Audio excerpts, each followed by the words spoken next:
आज की मीटिंग में जुड़े सभी महानुभावों को सादर जय भीम।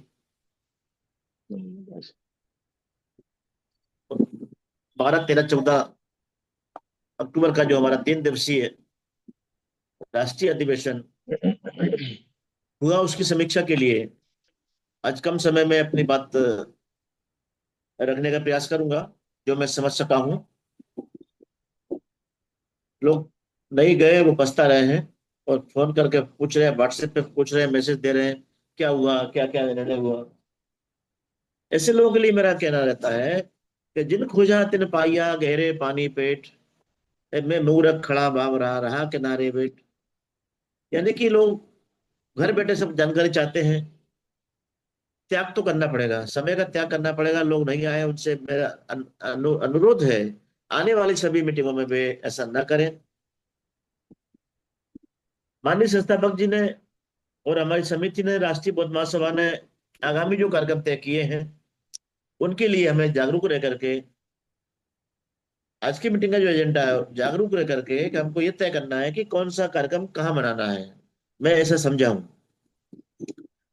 तो अभी 26 अक्टूबर को तो हमें जूम मीटिंग में जुड़ना, पुनः समीक्षा बैठक होगी, उसमें और विस्तार चर्चा होगी, उसमें आय व्यय का ब्यौरा भी दिया जाएगा।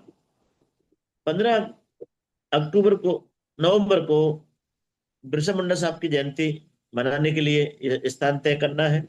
26 अक्टूबर को संविधान दिवस, नवंबर को संविधान दिवस, 6 दिसंबर को पुण्यतिथि और 3 जनवरी को शिक्षा दिवस,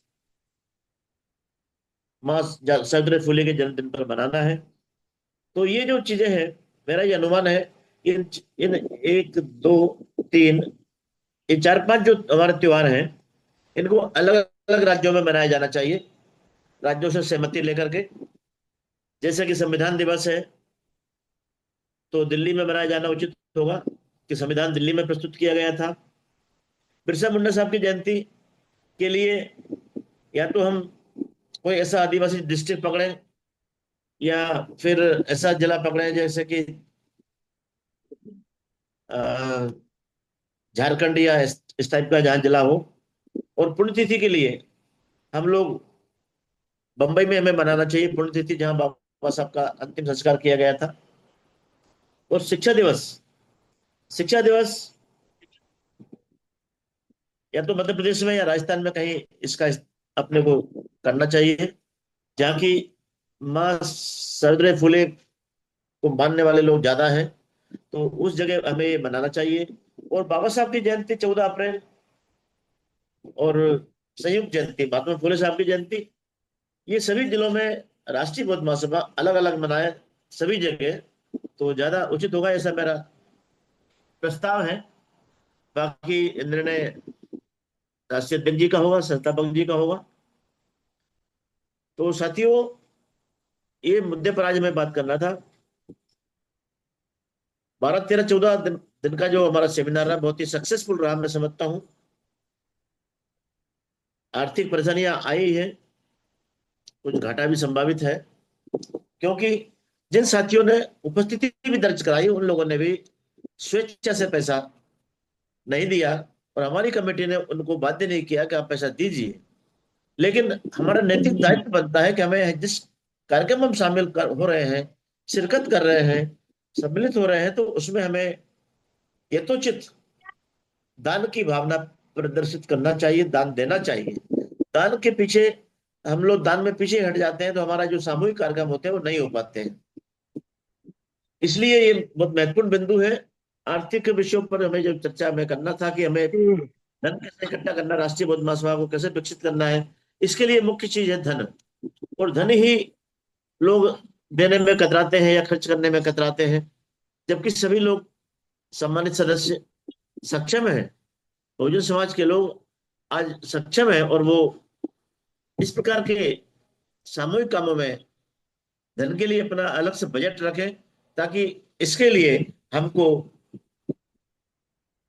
अभाव, संगठन को अभाव महसूस ना हो। ये मेरा अनुरोध है। बाकी तो मैंने मीटिंग में पूरे बिंदु नोट किए हैं, संस्थापक जी के पूरे 18 बिंदु थे, वो भी नोट किए हैं। बाकी पूरा मैंने नोटिंग किया है, जितना मेरी गैप्सिंग पावर है मैं पूरा नोट करता हूँ, फिर मनन करता हूँ, पढ़ता हूँ, और प्रयास करता हूं कि उसके आधार पर हम चलें। इसलिए हमारा उद्देश्य साफ है, राष्ट्रीय बौद्ध महासभा का उद्देश्य साफ है, उसमें जुड़े हुए लोगों का उद्देश्य साफ है। तो फिर हमें जी जान से राष्ट्रीय बौद्ध महासभा के लिए काम करना चाहिए। भारत विश्व गुरु बनेगा नहीं बनेगा, लेकिन हमें भारत के लोगों को बुद्धमय बनाना है। भारत के लोग बुद्धमय बनेंगे तो भारत बुद्धमय होगा। इसलिए मैं आज इतना ही बोलूंगा। बाकी तो जो हमारे राष्ट्रीय बौद्ध महासभा के समय समय पर जो आ रहे हैं, समय समय पर जो निर्देश जारी होते हैं, उनका अक्षरश पालन हमें करना चाहिए। जैसे कि कहा गया था कि आरबीएम में हमको 100% झूठ नहीं बोलना चाहिए। 99% कहा गया था, मैंने नोट किया, लेकिन मैं तो कहता हूँ 100% हमें झूठ नहीं बोलना चाहिए। झूठ हम बोलते हैं तो वो झूठ हम अपने आप से ही बोलते हैं कि हम कितना सही कर पा रहे हैं, कितना नहीं कर पा रहे हैं। इसलिए मैं अपनी वाणी को यही विराम करता हूँ। मैं ये प्रयास करूंगा कि जो निर्देश दिए गए हैं कि महीने में 12 दिन हम यदि टूर करेंगे तो राष्ट्रीय बौद्ध महासभा का काम बढ़ेगा। मैं प्लानिंग कर रहा हूँ, मेरे क्षमता के अनुसार मैं राज्यों का दौरा करूंगा। मेरा अगला दौरा छत्तीसगढ़ में होगा। छत्तीसगढ़ के लोगों से मैं गुजारिश करूंगा कि वे स्वयं प्रोग्राम बनाए, नहीं तो फिर मैं वहीं आकर के डेरा डालूंगा, वहीं आपकी रोटी पानी खाऊंगा और वहीं रहूंगा। आपको परेशान करूंगा, आपको मीटिंग करने के लिए बाध्य करूंगा। नमो बुद्धाय। 25 तारीख से लेकर के और 2 तारीख तक मैं बॉम्बे में रहूंगा व्यक्तिगत यात्रा पर। और वहां भी यदि समाज को मेरी आवश्यकता पड़े तो वहां भी मैं लोगों से संपर्क करूंगा। राष्ट्रीय बौद्ध महासभा के तो जहां जहां हम जाते हैं वहां हमें बात करना है, धर्म की बात हमें करना है। दिन हो रात हो, हमें धर्म को नहीं भूलना है। नमो बुद्धाय। जय भीम। संचालक जी। बहुत बहुत साधुवाद, बहुत बहुत धन्यवाद। मैं अब हमारे उत्तर प्रदेश से हमारे कोऑर्डिनेटर माननीय डॉक्टर राजा रमन आनंद सर से आग्रह करूंगा। माननीय डॉक्टर साहब आए और अपनी चर्चा रखेंगे। अपना माइक को अनम्यूट करें सर।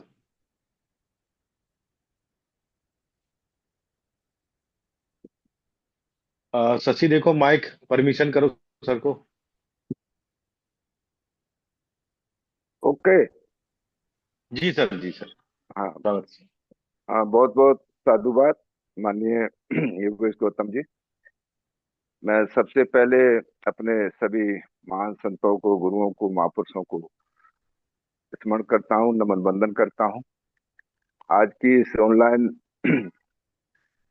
समीक्षा बैठक की अध्यक्षता कर रहे राष्ट्रीय बौद्ध महासभा के राष्ट्रीय अध्यक्ष माननीय BS बौद्ध जी, और हमारे चीफ गेस्ट की हैसियत से उपस्थित संस्था के फाउंडर प्रेसिडेंट, पूर्व विधायक माननीय धन प्रकाश भारती बौद्ध जी, हमारे अन्य राष्ट्रीय समन्वयक, नेशनल कोऑर्डिनेटर इंजीनियर शेषराव गांगड़े जी, इंजीनियर DP गोलिया जी, सभी प्रदेशों के माननीय जिलाध्यक्ष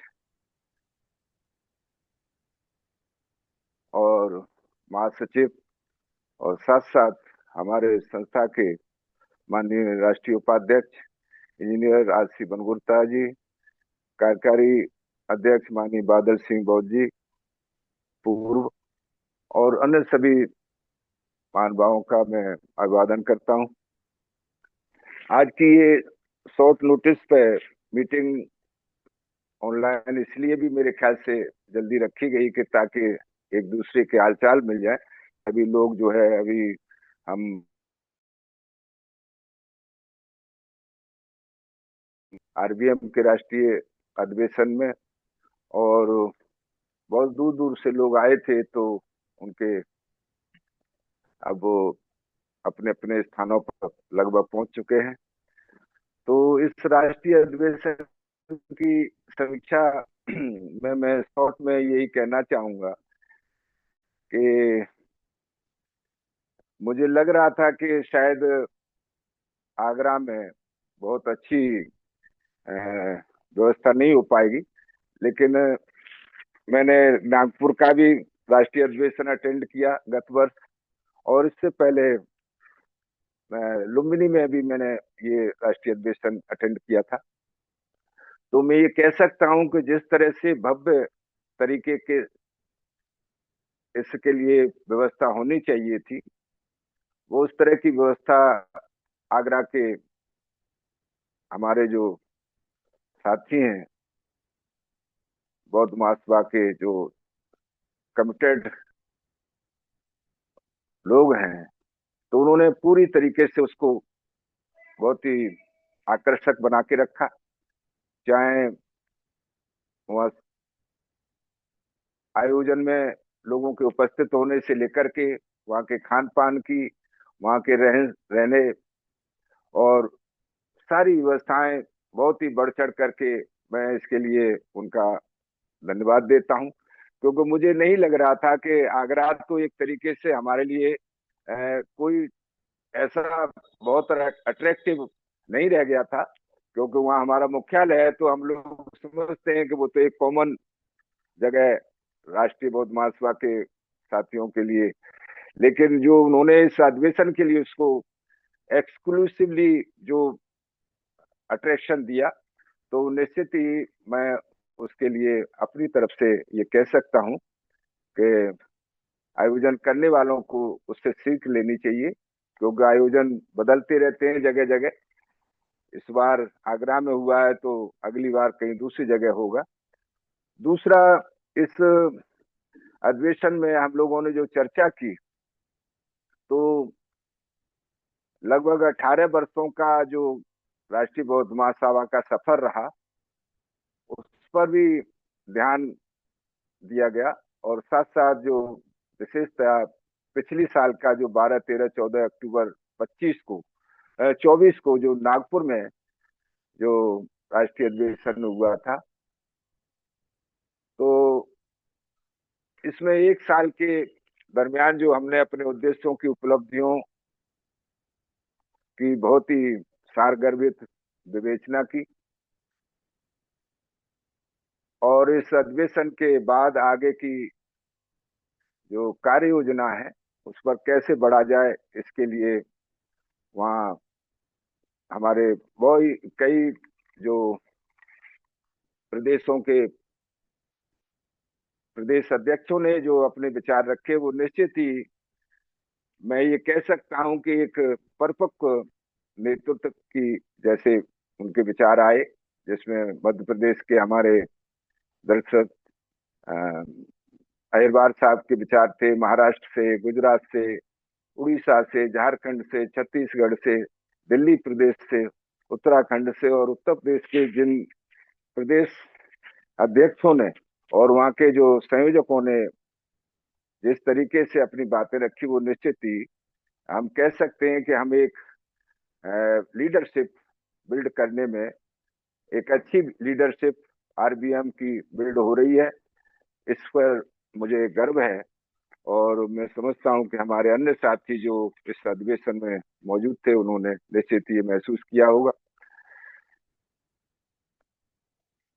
बाकी आगे जो है इस पर और डिटेल में बातें अगली मीटिंग में होंगी। मैं समझता हूं कि हम लोगों ने काफी समय खर्च कर लिया है, और 10 बज चुके हैं।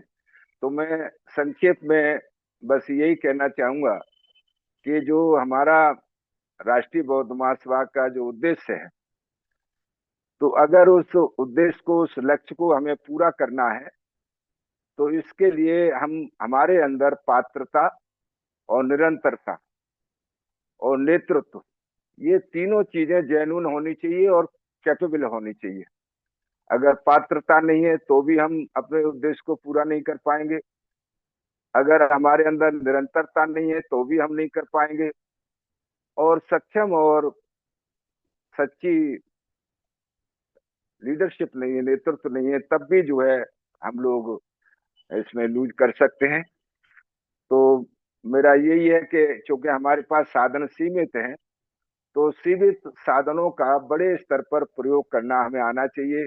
क्योंकि हम लोगों ने मानवर काशीराम जी जो इस सदी के सामाजिक परिवर्तन के महानायक रहे हैं, और जिन्होंने सामाजिक हो, चाहे सांस्कृतिक हो, चाहे आर्थिक हो, चाहे हर क्षेत्र में उन्होंने हमारा मार्गदर्शन किया है, हमारे लिए बहुत ही अच्छा मार्ग बताकर गए हैं। तो वो अक्सर कहा करते थे कि हमारे पास साधन कम हैं, तो सीधे सीमित साधनों का बड़े स्तर पर प्रयोग करना।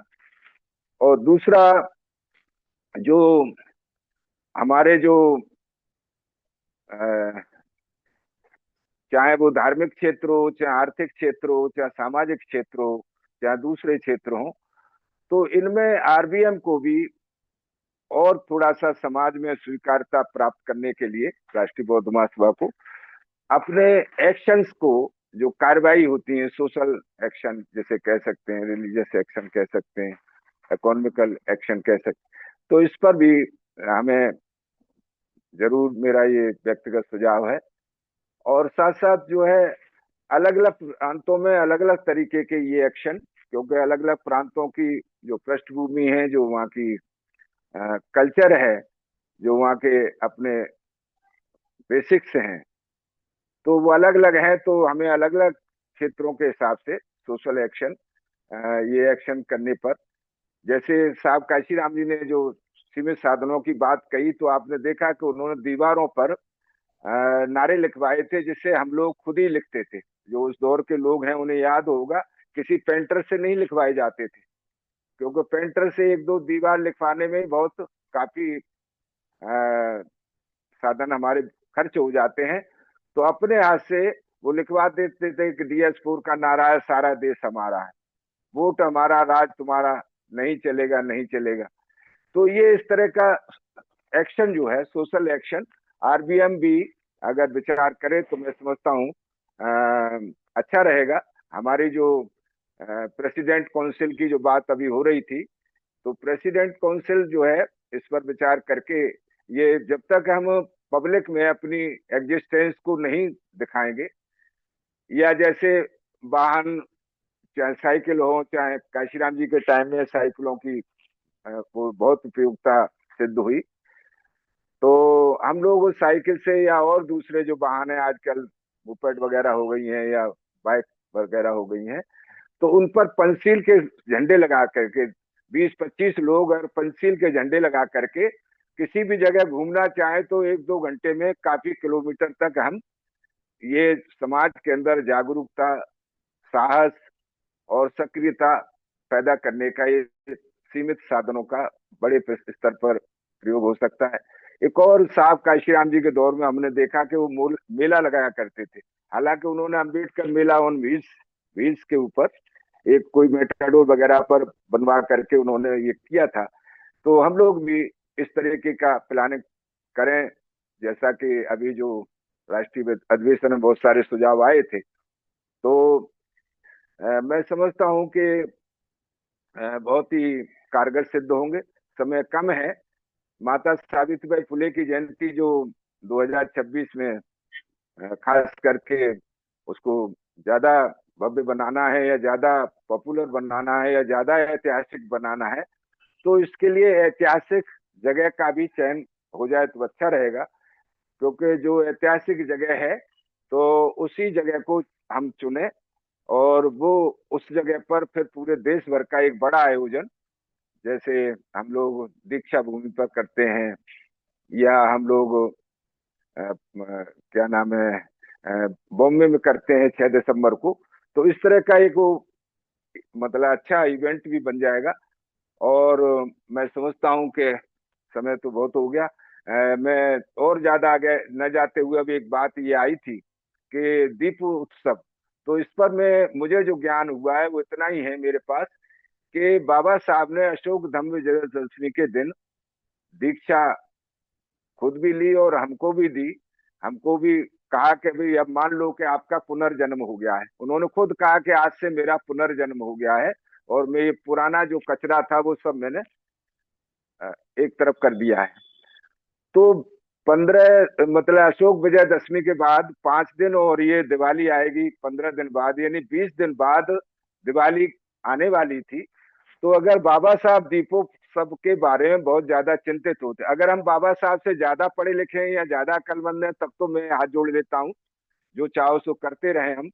लेकिन अगर उनसे कम समझते हो तो फिर आपको ये ध्यान रखना चाहिए कि बाबा साहब ने कहाँ लिखा था और कहाँ कहा था कि भाई जल्दी दीपोत्सव आने वाला है, तो आपको बहुत बड़ी तैयारी करनी है। हालांकि अभी आरबीएम के प्रयासों से ये तो मैं समझता हूँ काफी बात लोगों ने मान ली है कि बाबा साहब ने अशोक धम्म दशमी का दिन दीक्षा ग्रहण की थी, बुद्ध की शरण में गए थे।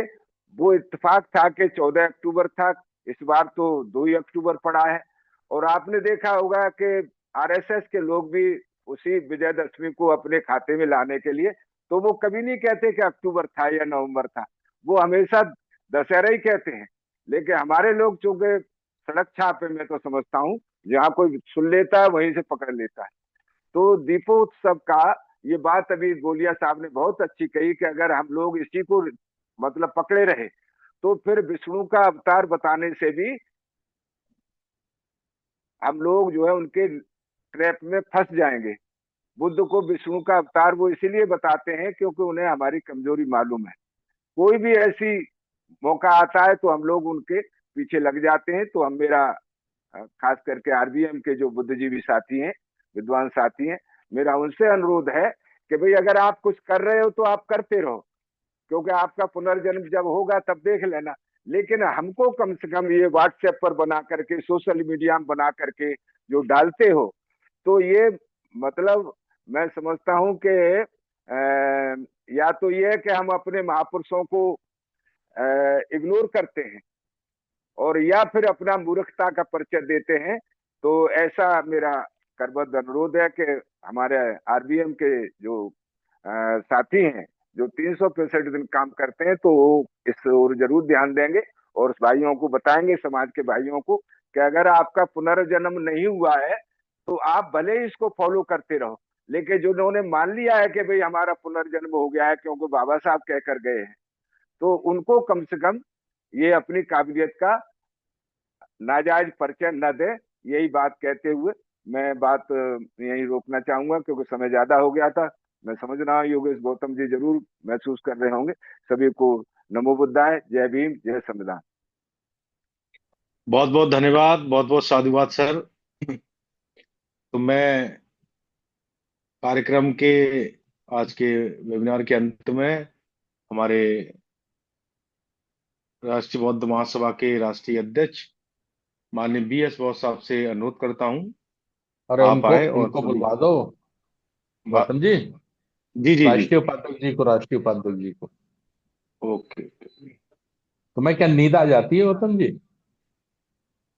नहीं सर, माननीय राष्ट्रीय उपाध्यक्ष जी से अनुरोध करता हूं आप आए और अपने भी विचार रखेंगे माननीय इंजीनियर मनगोत्रा साहब।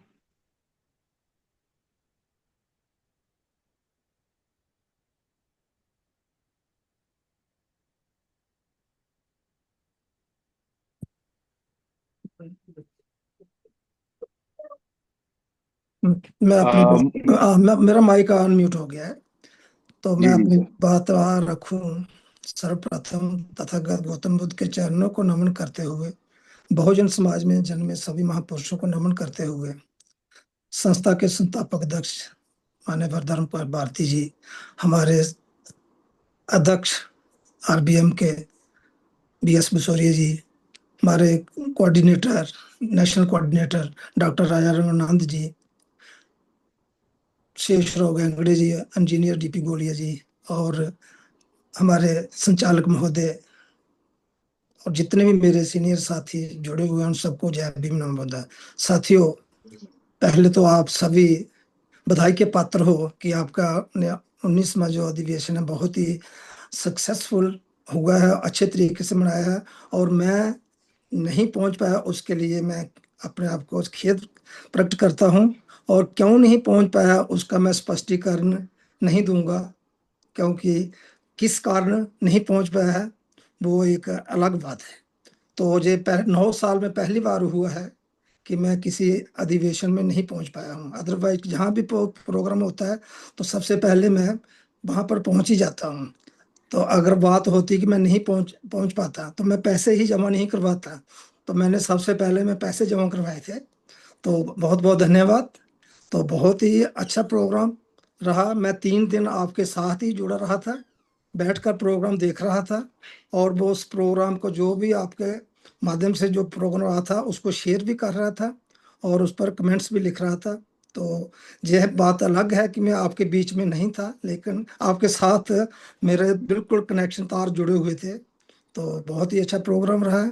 बाकी जो प्रोग्राम अभी आपने जो चॉकआउट किया है तो उसके लिए वो भी मैंने सुन लिया है कि हमारे जो आने वाले जो अगले जो प्रोग्राम जनवरी तक 2 4 5 प्रोग्राम है, तो उनको जैसे हमें दिशा निर्देश मिले हैं तो उस तरीके से हम, जैसे प्रेसिडेंसी के 25 सदस्य हैं, तो हम आपस में एक दूसरे के साथ बातचीत करके जो भी हम कोई त्रुटियां या कोई डेफिशिएंसी रही होंगी तो उसको हम अपने तरीके से उसको हल करने की कोशिश करेंगे। आपस में एक दूसरे से मिल जुल कर बात, हमारे बीच में काफ़ी सीनियर साथी हैं जिनसे हम कुछ सीख सकते हैं। तो जो अगले आने वाले प्रोग्राम है, मुझे उम्मीद है, मुझे आशा है कि वो अच्छे ही रहेंगे। पिछले प्रोग्राम भी बहुत ही अच्छे रहे और राष्ट्रीय अधिवेशन जो 19 राष्ट्रीय अधिवेशन बहुत बहुत ही अच्छा रहा है। तो इन्हीं शब्दों के साथ मैं अपनी वाणी को यहीं पर विराम करता हूँ। जय भीम, नमो बुद्धाय, जय संविधान। तो बहुत बहुत साधुवाद, बहुत बहुत धन्यवाद सर। हाँ, गौतम जी 1 2 मिनट और दे देना मुझे, जी जी फिर अध्यक्ष जी को बुलवा देना, ठीक है। जी जी। तो मैं पुनः हमारे राष्ट्रीय बौद्ध महासभा के संस्थापक माननीय धर्म प्रकाश भारती बौद्ध साहब से अनुरोध करता हूँ, पुनः हमारे बीच में आपको आमंत्रित करता हूँ, आप आए और आज की चर्चा पर अपनी बात रखेंगे। जी सर। सभी साथी पुनः सभी संत गुरुओं को नमन करते हुए हमारे सभी जिम्मेवार साथियों की बात आ गई है। सभी का वेलकम, स्वागत। 2 3 बातें मैं खास कह दूं। एक तो हमारे जो तीनों कोऑर्डिनेटर हैं, तो उनसे मेरा अनुरोध है कि उनके कार्य क्षेत्र में जितने राज्य हैं उस सभी राज्यों का नक्शा अपने दिमाग में बनाएं, अपना कोई डायरी वगैरह आपके पास उसमें बनाएं। कोई राज्य छूटने ना पाए जिसमें कमेटी गठित ना हो। कोशिश करो, प्रयास करो, जैसे भी जहां से भी मदद लेनी है, सेंटर ऑफिस से भी आप मदद ले सकते हैं। सभी राज्यों के 10 10 5 5 लोगों के, 20 लोगों के नाम और टेलीफोन नंबर हैं। पहले ये स्टेट लगभग सभी एक्टिवेट रहे हैं, लेकिन इनको हम लोग फॉलोअप नहीं कर पाए, इसलिए ये निष्क्रिय हो गए हैं। तो इन्हें दोबारा से एक्टिव किया जा सकता है, कोई बड़ी बात नहीं है। जहां मेरी जरूरत पड़ती है तो आप अ, मैं भी तैयार हूं। और ऐसा बना लीजिए डिजाइन कि आपको सभी अपने अपने जैसे शेष राव साहब के वर्किंग एरिया में 15 राज्य हैं, तो 15 राज्यों में भी उनको कमेटियां बनानी है। फिजिकली वहां जाने की तैयारी करें, कोशिश करें मीटिंग करने की, बैठने की। चाहे 10 लोग मिलते हैं, 20 लोग मिलते हैं। इसी तरह से आदरणीय बाबूजी राजाराम आनंद जी के में 12 स्टेट हैं, तो उसमें भी हमारे पहले स्टेट कई काफी एक्टिव थे। बिहार बहुत अच्छा था, कई प्रोग्राम तो पटना में मैंने खुद किए हैं। अ, पश्चिम बंगाल भी बहुत अच्छा था। 2 प्रोग्राम तो प्रॉपर कलकत्ता में मेरे हुए हैं और आसनसोल में हुए हैं। अच्छे अच्छे प्रोग्राम हुए हैं, तो उन सबको दोबारा से एक्टिवेट करना है। इसी तरह से आदरणीय डीपी गोलिया साहब, उनके 10 स्टेट हैं। 10 स्टेट में भी उनके में भी तेलंगाना, आंध्रा, ये पहले काफी एक्टिव थे, तो इनको भी एक्टिव करना है और शेष जो है उनको भी एक्टिव करना है। राजस्थान को भी एक्टिव करना है। तो एक ये हमारे तीनों नेशनल कोऑर्डिनेटर सर से मेरा निवेदन है कि वो वहाँ मीटिंग है, फिजिकल जाना ही जाना है। चाहे 10 लोग मिले या 15 लोग मिले, 20 लोग मिले, है ना, ये करना है। वो सभी साथी सेंटर ऑफिस से प्रत्येक स्टेट के कुछ नाम पते कॉन्टेक्ट मांग सकते हैं, जिनके माध्यम से आप लोग वहाँ एक्टिव कर सकते हैं। और उसमें जो तकनीक अपनानी है, वो ये अगर आप कहेंगे कि मेरा प्रोग्राम लगा दो मैं आ रहा हूँ, तो वो जीवन में कभी लगने वाला नहीं है, ना कोई लगाने वाला है। सिर्फ इतना कहना है कि मैं आ रहा हूँ इस तारीख को, आप कोशिश करो 10-20 लोग इकट्ठा करने की, उनके साथ बैठेंगे, चाय पियेंगे और समाज की दशा और दिशा पर चर्चा करेंगे। बस इतना सा काम करेंगे। मैं आ ही रहा हूँ, मुझे आना ही है, तो डेट बताइए उनको, इस डेट को आ रहा हूँ। तो फिर वो उसमें संशोधन करते हैं, इस तरह इस डेट को मेरी ये प्रॉब्लम है और नेक्स्ट डेट हम तय कर लेंगे। वो ये कहेंगे हम तय कर लेंगे, लेकिन आपको ये नहीं कहना कि आप तय कर लेना, नहीं नहीं अभी तय कर लो, अभी तय कर लो। 10 दिन आगे बढ़ाना है कि 20 दिन पीछे ले जाना है, कब करना है, कैसे करना है, अभी कर लो। फिर भी कोई 1-2 दिन का समय मांग लेता है, तो 1-2 दिन का समय देकर फिर आपको उसके पीछे, है ना, तो इस तरह से आप सक्सेस हो पाएंगे, ये मेरा अनुभव है। इसी तरह से जो हमारे पहले 10 राष्ट्रीय महासचिव थे और राष्ट्रीय सचिव थे, वो 2 लोगों की टीम थी, 2-2 3-3 राज्य थे उनके पास, तो उनको भी एक्टिवेट करना है। कहीं चेंज करना है तो चेंज कर लीजिए आप। नए बहुत साथी निकल रहे हैं, एक्टिव साथी निकल रहे हैं, तो उनको मौका दीजिए, तो वो ऐसे करेंगे। मेरा निवेदन था।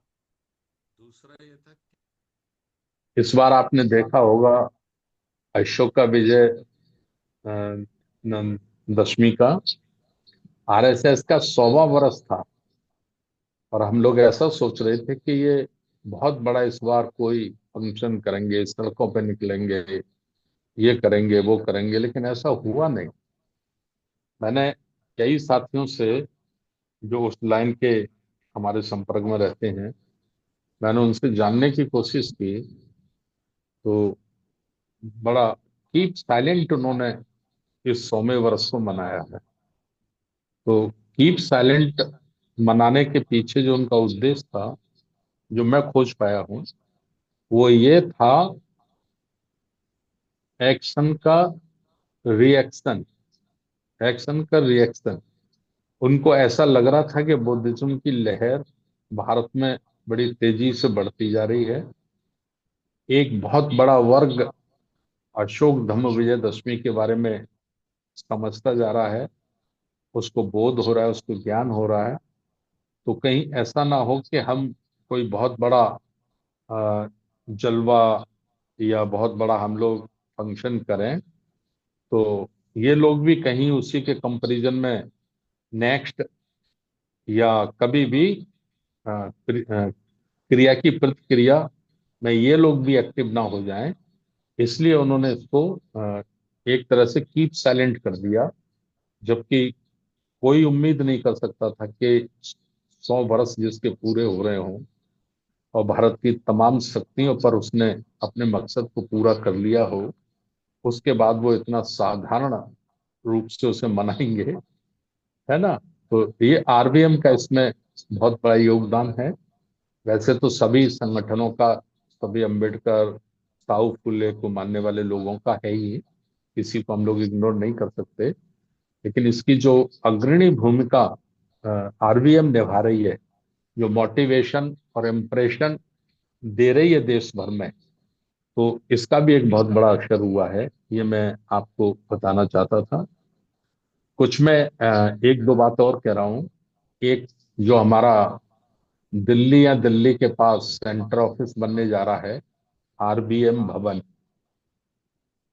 केंद्रीय कार्यालय राष्ट्रीय बौद्ध महासभा, तो जो आर्किटेक्ट है जैसे हमारे गोलिया साहब हैं या दूसरे और भी साथी हैं, तो इसका डमी डिजाइन बनाओ, एलिवेशन, एलिवेशन फ्रंट का, है ना, और क्या क्या संभव हो सकता है, तो उसकी एक्सरसाइज शुरू करो, है ना, क्योंकि अब इस पे लगना है। पूरी जिम्मेदारी के साथ।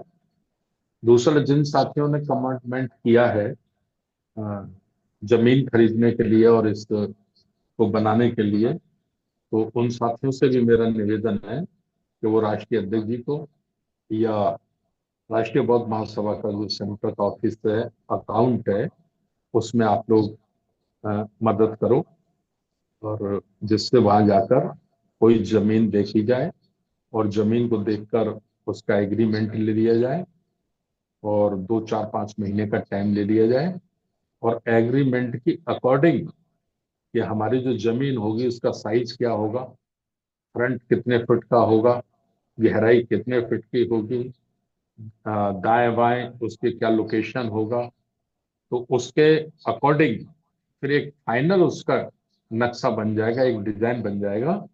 तो उस पर हम लोगों को काम करना है। गौतम साहब, यही कुछ खास बातें मुझे कहनी थी।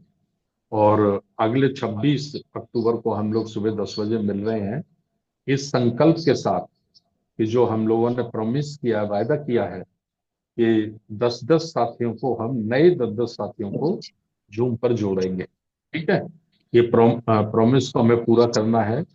और मैं 10 साथी नए जोड़ूंगा, खुद मैं जोड़ूंगा, और मैं उनकी लिस्ट आपको सार्वजनिक कर दूंगा, सेंटर ऑफिस में भी कर दूंगा और आप लोगों को भी व्हाट्सएप पे कर दूंगा। और मेरी कोशिश होगी कि वो नए 10 लोग, नए चेहरे जुड़े, और संभव हुआ तो मैं उनकी हाजिरी भी आप लोगों के सामने लगवा दूंगा। तो मैं आपसे भी यही निवेदन करना चाहता हूं कि आप लोग भी प्लीज, ये बहुत सस्ता अ, हमारे पास इंस्ट्रूमेंट है। घर बैठे बिना किसी खर्चे के हमें केवल समय खर्च करना है, दिमाग खर्च करना है, और पैसा तो हमारा जून का जो रेंट जाता है वो जा ही रहा है। तो अच्छा, हम इसका सही इस्तेमाल करते हुए तो मूवमेंट को हम आगे ले जा सकते हैं, बढ़ा सकते हैं। तो अगले सप्ताह 26 अक्टूबर, समय 10 बजे, कोशिश करना 5 मिनट पहले, और नए 10-10 साथियों को जोड़ना। कोई नहीं मिले तो रिश्तेदार, नातेदार, घर के परिवार के चाचा चाची, ताऊ, नाना, मामा, मामी, XYZ जो भी। और पूरे देश में ऐसा मत सोचना कि मेरा वर्किंग क्षेत्र सिर्फ मध्य प्रदेश है या राजस्थान है या गुजरात है। भारत के किसी भी कोने में अगर आपका कोई दोस्त है, मित्र है, रिश्तेदार है, नातेदार है, तो आप उसको जोड़ सकते हैं। आप लोग जोड़ो। बहुत बहुत धन्यवाद। नमो बुद्धाय। जय। बहुत बहुत साधुवाद, बहुत बहुत धन्यवाद माननीय संस्थापक महोदय जी। आप आपके द्वारा बहुत ही अच्छी आगामी जो जूम मीटिंग पर हम 10-10 साथियों को जोड़ने की, सभी पदाधिकारियों को जो आपने अपील की है, हम सभी पदाधिकारी उस अपील को आपकी 100% पालन करने की कोशिश करेंगे। और सभी साथियों से आग्रह है कि आगामी जूम बैठक में जो 26 अक्टूबर को है, उस पर ये करके दिखाएं। और साथ ही में अब हमारे जो आज जूम की वेबिनार की अध्यक्षता कर रहे हैं हमारे आज के राष्ट्रीय अध्यक्ष जी माननीय BS बॉस, आपसे अनुरोध करता हूं कि आप आए और आज की अध्यक्षीय उद्बोधन रखेंगे माननीय राष्ट्रीय अध्यक्ष जी। जी सर। पुनः सभी महामानवों को मैं नमन वंदन करता हूं और सभी संस्थापकों सभी को नमो बुद्धाय, जय भीम। जैसा कि हमारे संस्थापक जी, हमारे प्रेरणा स्रोत, उन्होंने बताया, एक नया कॉन्सेप्ट दिया है प्रेसिडेंट टीम का, और निश्चित तौर पे आगामी कार्य योजना बेहतर बनाने में उनका बेहतर सहयोग रहेगा, ऐसा हम आशा करते हैं। 20वां राष्ट्रीय अधिवेशन, जहां पर महान जो है सम्राट अशोक, बहुत सम्राट अशोक थे, उन्होंने, उसमें उड़ीसा टीम की महत्वपूर्ण भूमिका है। तो अभी से उस पर वर्कआउट स्टार्ट करेंगे तो बेहतर रहेगा। तो साथियों का सर ने बताया, तो मैं भी डिस्प्ले करूंगा 10 नंबर जो नए कौन से जोड़े हैं, और निरंतर उन्हें उस दिन भी प्रयास करूंगा कि वो उनको फोन करके निरंतर जुड़े। तो ये सभी संकल्प हम सबको लेना है। ये बहुत महत्वपूर्ण कार्य है, बहुत अच्छी मीटिंग होती है, लेकिन हमारा निश्चित तौर पे उनका जुड़ाव बहुत कम रहता है। तो सभी को कार्य करना है। केंद्रीय कार्यालय के लिए भी जो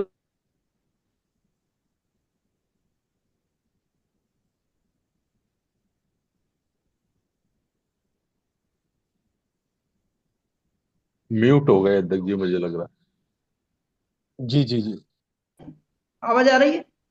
जी, आ रही हाँ, सर। तो हाँ केंद्रीय हाँ कार्यालय हेतु जो रसीदें दी गई हैं लोगों को, उनसे सबसे अनुरोध है कि 1 महीने के अंदर उनको जो राशि है 500 रुपए की रसीद है उसको एकत्रित करके और शीघ्र उसका हिसाब केंद्रीय कार्यालय में भेजेंगे तो आपका अच्छा रहेगा, केंद्रीय कार्यालय में व्यवस्था अच्छी बन सकेगी। जहां तक सभी का विचार आए कि हमारे ऐसे राज्य जहां पर हमारी अप्रोच अभी कम हुई है, तो उसमें सभी ने कहा कि कैसे देश काल परिस्थिति के अनुसार कैसे अप्रोच अपनाई जाए। जो लोकल अप्रोच, वहाँ की स्थानीय अप्रोच है, पूर्वोत्तर की अलग हो सकती है, साउथ की अलग हो सकती है, पश्चिम के लिए अलग हो सकती है, वो अप्रोच अपना करके जो है, पर हाँ फिजिकली निश्चित तौर पे मैं हूँ चाहे हमारे राष्ट्रीय कोऑर्डिनेटर हूँ, सभी को ये दायित्व का निर्वाह करना पड़ेगा, वहाँ पहुंचना पड़ेगा। तो ये सब हम लोग एक प्लान करके शीघ्र ही हो सकता है हम लोग टीम में भी जाए। जैसे मेरी पूर्वोत्तर बात हुई है कुछ लोगों से, उनका कहना है कि आप लोग आएंगे तो हम लोग सहयोग करेंगे इसमें। इसी प्रकार सभी लोगों ने जो हमारे कार्यक्रम है बहुत ही ऐतिहासिक है, उसमें जो हमारे सावित्रीबाई फुले की जयंती है वो हमारी बहुत ही ऐतिहासिक है, क्योंकि 1848 में क्रांतिकारी परिवर्तन हुआ था, जो शिक्षा का दरवाजा खुला था और पूरे विश्व के लिए अनोखी घटना है। और शायद आरबीएम अगर इसके लिए हो सकता है ऐतिहासिक वो बन जाए कि इसके माध्यम से पूरे विश्व में पूरे देश में एक जो हमारा शिक्षा दिवस मनाया जाता है अभी, उसका उतना तथ्यात्मक नहीं है। तो ये हमारे लिए इसके लिए बहुत जोर हमें लगाएंगे, तो जैसे हमने 2 अक्टूबर की लगा वैसे हम जोर इसके लिए लगाएंगे, तो ये भी ऐतिहासिक उदाहरण बनेगा।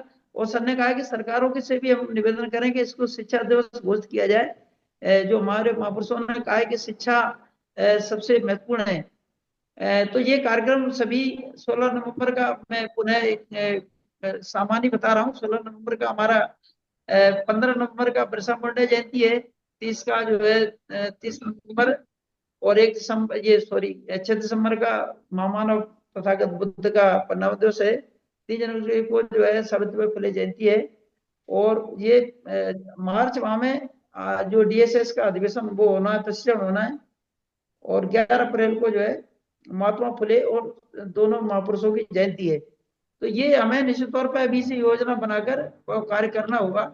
और आरबीएम का ये मुझे अच्छा लगता है कि सर बहुत पहले से प्रयास करते हैं कि कोई भी योजना पहले से तैयार करो तो उसमें बेहतर हमारा रिजल्ट प्राप्त हो गए। तो एक और बात आई कि हम कोई भी, अभी मैंने भी देखा कि दीपावली पे लोग डाल देते हैं, तो जो हमारे तथ्य हैं तथ्यात्मक ही हमें प्रचार प्रसार करना चाहिए, हमारी जिम्मेदारी है। तो समाज इससे भ्रमित होता है, अगर हमारे कहीं हमको भ्रम लगता है तो बाबा साहब को सामने रख सकते हैं, उन्हीं की विचारधारा इस मामले में क्या थी, तो वो जो है हमारे लिए सार्थक सिद्ध हो सकता है। तो सभी ने जो हमारे सफल आयोजन के लिए सराहना करी कि व्यवस्थाएं बहुत अच्छी थी, खान पान की, आवास की, सभी प्रकार की, सभी का निश्चित तौर पे बधाई के पात्र हैं जो जिन्हें सहयोग करा। केंद्रीय कार्यालय का टारगेट हमारे सामने है, उसको जो बड़ा टारगेट है उसमें हमको सबको लगना पड़ेगा, व्यक्तिगत भी देना पड़ेगा और समाज से भी हमें बहुत बड़ी मात्रा में पैसा इकट्ठा करना पड़ेगा। एक ऐतिहासिक भवन बने, ये हमारे गौरव की बात है सभी के लिए। और दूसरा, आरबीएम की अलग पहचान के भी बनाई कि दूसरे संगठन हजारों काम कर रहे हैं, लेकिन जब हम लोग कार्य करेंगे तो हमारी अलग पहचान आरबीएम की बनेगी। जैसे 2 अक्टूबर ऐतिहासिक एक हो गया कि आरबीएम ने पहल करी, इसलिए जो है ये दशहरा विजयदशमी का महत्व पर्व मनेगा।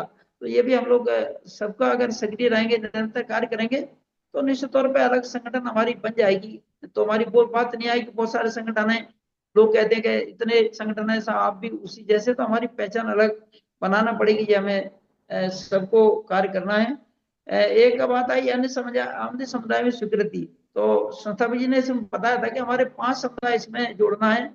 एक एससी समुदाय है, एक एसटी समुदाय है, ओबीसी समुदाय है, माइनॉरिटी समुदाय है और एक मानवतावादी है हमारे अन्य समुदाय में। लेकिन जो मानवतावादी है, जो हमारे मानवतावाद पे, तर्क पे, वैज्ञानिक सोच पे कार्य करते हैं, वो भी हमारे समुदाय है, उनको भी जोड़ के एक बड़ा जो आरबीएम के उसमें छतरी में लाकर उन्हें, या आरबीएम के विचारों के माध्यम से महापुरुषों के विचारों पे कार्य कर रहे हैं, वो भी के रूप में हो सकते हैं। एक बात आई कि जो मानवर काशीराम की अप्रोच है, तो हमारे दोनों जो संस्थापक जी हैं वो उनके साथ से निकले। हमारे डॉक्टर आनंद साहब हैं, बहुत सारे लोग हैं जिन्होंने निरंतर तौर पे, मैं स्वयं भी ग्वालियर में था, उसी समय से समाएं देखी, आर्थिक सहयोग भी करता रहा। मतलब इनडायरेक्ट में या डायरेक्ट में जो भी मेरे से बना, उसी समय से हम लोग करते थे। मेरे गांव में मैंने परिवर्तन देखा बहुत बड़ा, मानवर काशीराम के सामाजिक परिवर्तन देखा है। एक उसमें आया था, उसमें समग्र परिवर्तन, यानी संस्थापक जी ने जो अप्रोच बताई कि सामाजिक परिवर्तन भी होना है, धर्मक परिवर्तन भी होना है, कल्चरल चेंज होना है, और आर्थिक परिवर्तन होना है, आर्थिक स्वावलंबन होना है। माने समग्र, हमारे सभी महापुरुषों की विचारधारा यही थी कि एक एक परिवर्तन से काम नहीं चलेगा, वो मानव का टोटल जो है चेंज होना चाहिए। तो वो भी निश्चित तौर पे आरबीएम की उनका रहेगी इसमें। एक आर्थिक पहलू भी जोड़ा है, सामाजिक, सांस्कृतिक, पॉलिटिकल चेंजिंग, ये सभी प्रकार का परिवर्तन जब तक नहीं होगा, जब तक अच्छे समाज की हम लोग कल्पना कर पाते हैं, अच्छा बेहतर जिंदगी की बात करते हैं, वो नहीं हो पाएगी।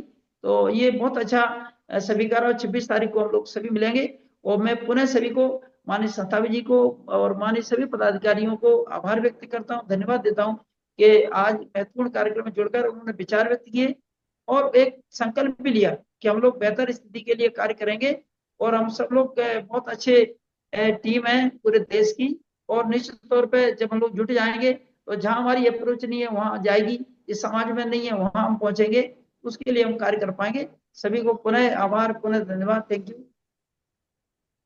जी सर। बहुत बहुत बहुत धन्यवाद, बहुत बहुत साधुवाद सर। एक सभी साथियों से सूचना है कि जो हमारे आरबीएम के दो सम्मानित पदाधिकारीगण हैं, जिन्होंने हाल ही में अपने अपने घर परिजन के साथियों को खोया है, तो उसमें हरियाणा प्रदेश अध्यक्ष जो माननीय शेर सिंह जी बौद्ध जी है, उनकी आदरणीय माता जी 10-11 अक्टूबर को रात्रि की समय की बात है, देहांत हो गया है।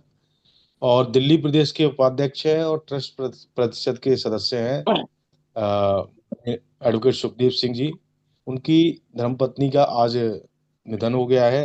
वो सुबह की घटना है, 3 बजे की। तो मैं सभी साथियों से अनुरोध कर सामूहिक रूप से उनके प्रति श्रद्धांजलि अर्पित करेंगे और 1 मिनट का मौन धारण करेंगे। फिर उसके बाद सभ्य सत्ता से आज के इस वेबिनार का समापन करेंगे। तो मैं सभी उपस्थित साथियों से अनुरोध करता हूं कि अपने स्थान पर स्थिर होकर 2 मिनट का मौन धारण करेंगे। सभी साथी मौन धारण की स्थिति में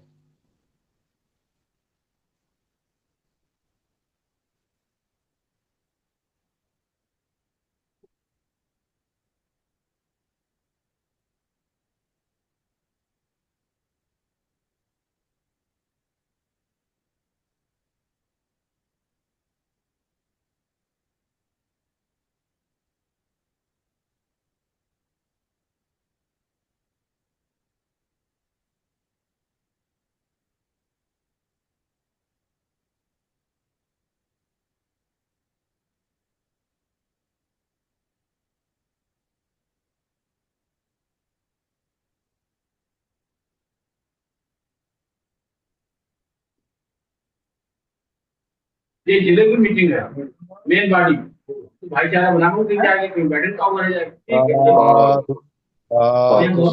भाईचारा बंदे आए, लेकिन कहीं कर जाता मुझे बातें ऐसी। पुनः मैं सभी जो हमारी माइक से यूज कर रही है, कौन साथी है उनका, मैं आज की इस वेबिनार के समापन के लिए मैं आज सभी साथियों से अनुरोध करता हूं कि सभ्य सत्ता के माध्यम से आज के वेबिनार का समापन करेंगे।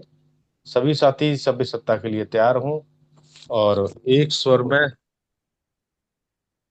सभ्य सत्ता सुखी भवन्तु, सभ्ये भवन्तु सुखिनो, सभ्ये भद्राणि पश्यन्तु, मा कश्चित् दुःखमागमः, सभ्ये सत्ता सुखी भवन्तु, सभ्ये अनुष्टुप्छके विनो सभ्ये भद्राणि पश्यन्तु मा किञ्चित् दुःखमागमः